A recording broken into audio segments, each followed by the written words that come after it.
Bonjour, j'espère que vous allez bien. Alors aujourd'hui, on va voir la passive voice. En fait, le concept de passive voice, on le trouve aussi en français, la voix passive et la voix active. C'est pour ça on va d'abord voir le concept de passive voice en français. Comme ça va être un petit peu genre comme une introduction. Et après, on va comprendre le passive voice en anglais. Et ça sera le même principe, ce sera juste les nouveaux temps verbaux qui vont changer et la langue. C'est tout. Et du coup, là, et d'ailleurs, le passive voice, c'est un truc qui est grave important. En fait, pourquoi on change de affirmative voice ou normal voice à passive voice, de la voix active à la voix passive? En fait, quand on a la voix active, par exemple, là, je vais vous donner un exemple. La fille mange le chocolat. Là, on se concentre sur la fille, parce qu'on voit c'est qui a fait l'action du verbe. C'est la fille qui a mangé le chocolat. Qui mange le chocolat, pardon. Mais quand on veut se focaliser sur ce qui était mangé, ça veut dire le chocolat. C'est à ce moment-là qu'on change de la voix active à la voix passive. Par exemple, un homme a été tué par un criminel. D'accord? Et du coup, là, dans la voix active, on a l'homme qui était tué qui est l'élément principal. Mais si on passe à la voix passive, on va se focaliser sur le criminel. Et d'ailleurs, c'est par ça qu'on va commencer la phrase.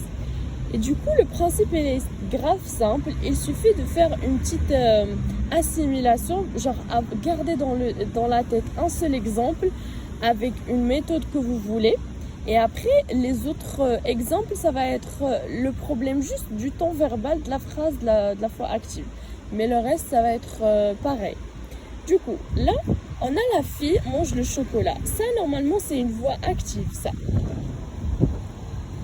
Quand on veut passer à la voix passive, qui est cette forme-là, tout simplement, on commence par le complément. Là, le chocolat, c'est le complément. Ce sera lui, le nouveau sujet de la phrase de la voix passive. Et bien sûr, le sujet de la voix active, de la phrase de la voix active, va devenir l'objet de la phrase de la voix passive. Mais en gros, si là, le changement qu'on a fait, quand on dit le chocolat est mangé par la fille, on sait clairement que le chocolat, c'est pas le sujet. Le chocolat, c'est pas le sujet qui a fait l'action. Parce qu'on n'a pas dit que le chocolat a fait une action. Non, le chocolat est mangé par la fille. Du coup, le chocolat, il était juste mangé par quelqu'un. C'est quelqu'un qui a fait subir au chocolat l'action. Mais c'est juste pour, quand je vous ai déjà expliqué, juste pour mettre un petit peu l'accent sur le sujet, sur le complément, on le met à la place du sujet. Mais ça ne veut pas dire qu'il est devenu un nouveau sujet.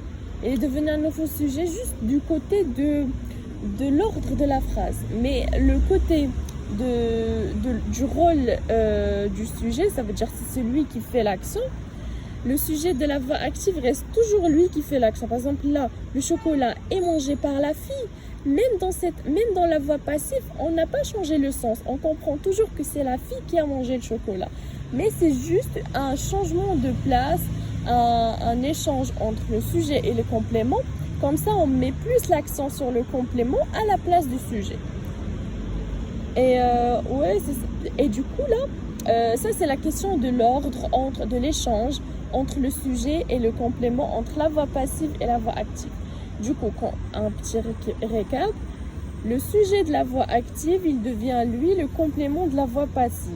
Quand je dis complément du côté de la position. Ça veut dire qu'il va devenir lui qui est après le verbe et non pas avant le verbe. Et pareil, le complément de la voix active va devenir lui le sujet de la voix passive en termes du verbe. Ça veut dire lui, il va précéder le verbe, il va venir avant le verbe pour le précéder. Là, on va passer au verbe. En fait, là, tout se joue sur le verbe être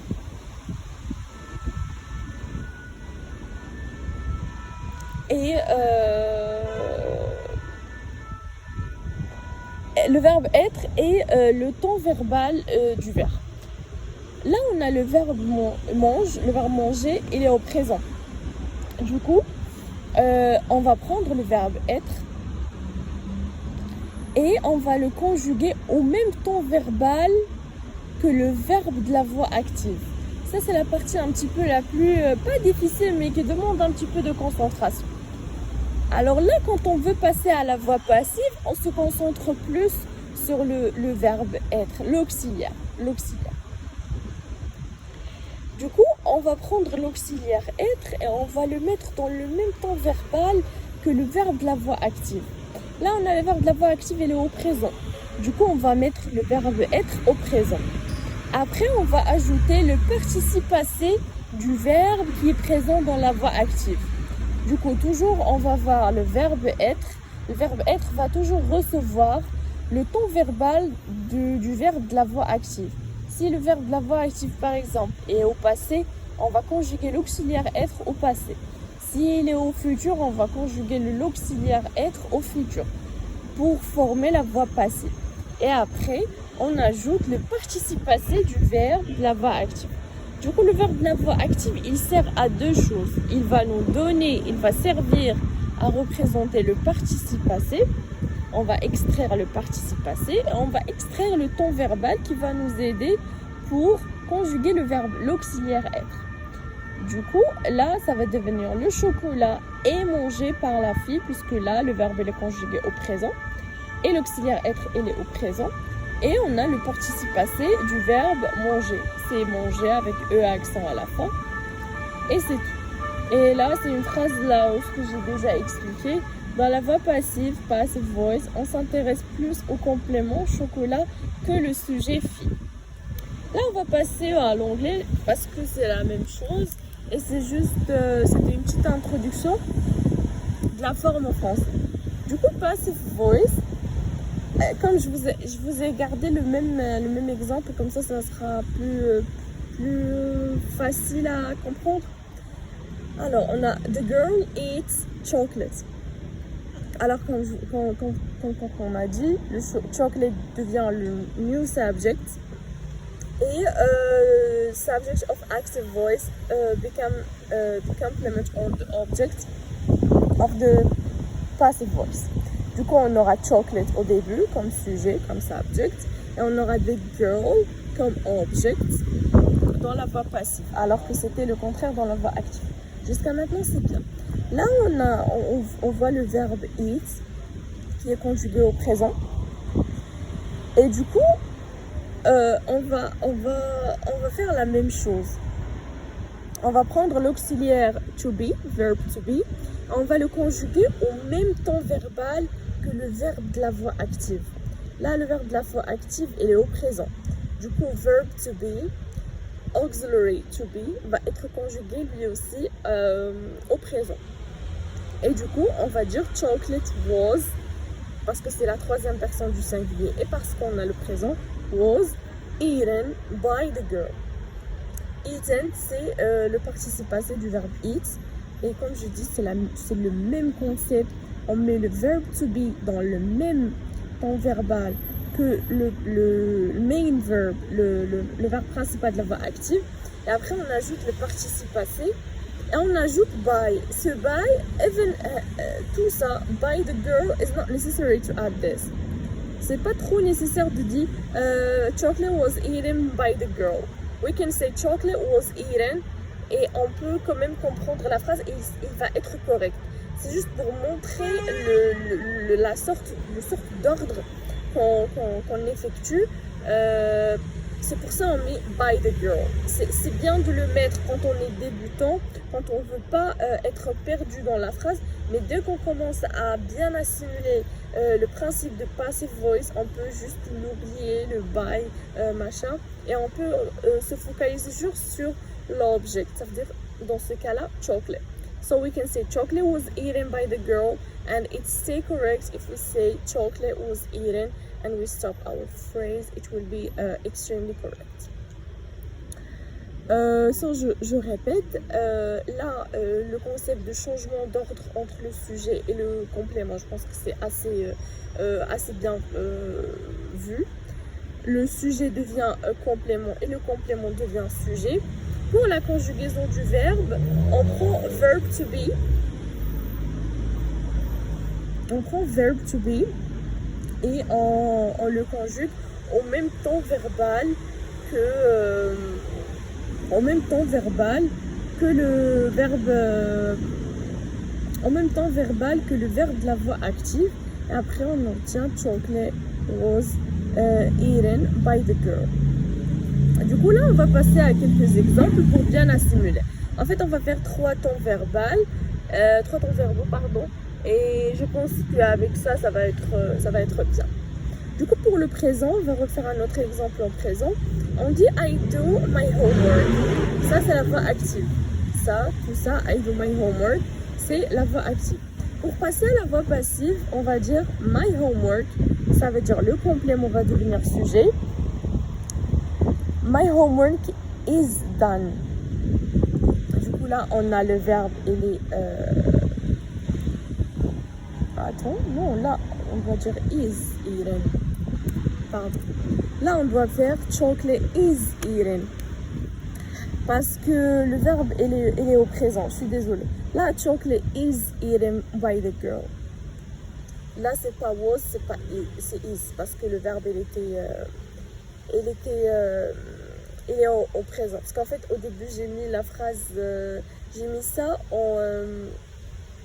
au passé, après j'ai changé, mais là, chocolate is eaten by the girl, parce que le verbe là, le verbe eats, il est au présent, et is, c'est le présent du verbe to be, en la troisième personne du singulier.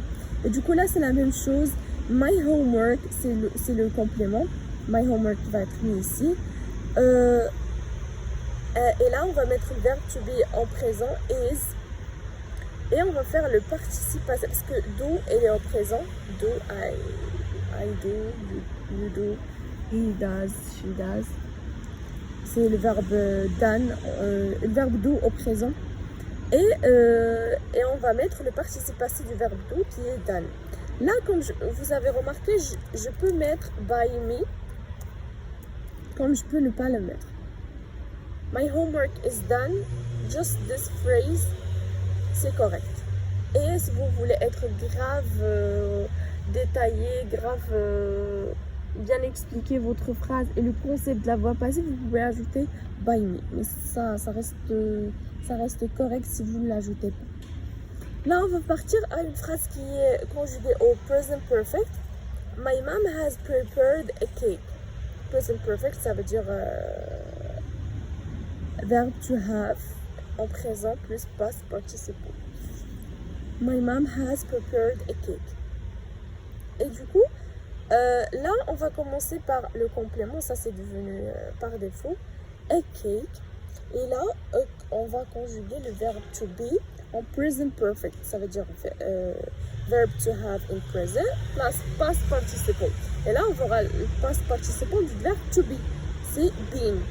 A cake has been, ça veut dire là on a mis l'auxiliaire avoir, et du coup, non, l'auxiliaire être, ça veut dire verb to be, auxiliary to be, on l'avait mis dans le même temps verbal que le temps de la voix active, has been, et on a ajouté le participe passé du verbe prepare, has been prepared by mom. La deuxième phrase, my dad has given me money. Du coup là on a mis money, c'est le complément, money. La même chose, has been, on a conjugué verb to be, auxiliary to be en present perfect. Given, c'est le participe passé du verbe give, qui est le verbe principal ici. Money has been given to me, parce qu'on a dit my dad has given me. So, money was given to him, to me, by my dad. Ou, comme je vous avais dit, on peut totalement laisser tomber le by my dad, ou by me, ou by mom, n'importe quel autre sujet de la voix active. Là, le prétérit, ça veut dire le passé simple. I watched a film. Et du coup, pour la voix passive, ça va être a film was watched by me. Was, parce que là, le verbe il était au passé. On va conjuguer le verbe to be au passé, plus le past participe du verbe le verbe de la phrase active, c'est watch, et le participe passé, c'est watched. C'est un verbe régulier, donc comme le passé, comme le participe passé, ils ont la même forme. Et là, la dernière phrase, c'est you ate a sandwich yesterday. Ça veut dire a sandwich was eaten by you yesterday. C'était tout pour aujourd'hui. J'espère que c'était utile pour vous. Et n'oubliez pas de corriger ça, parce que c'est chocolate is eaten et non pas was eaten. C'était une petite faute de frappe. J'espère que ça a été utile pour vous. Je vous souhaite bon courage et à la prochaine vidéo. Au revoir.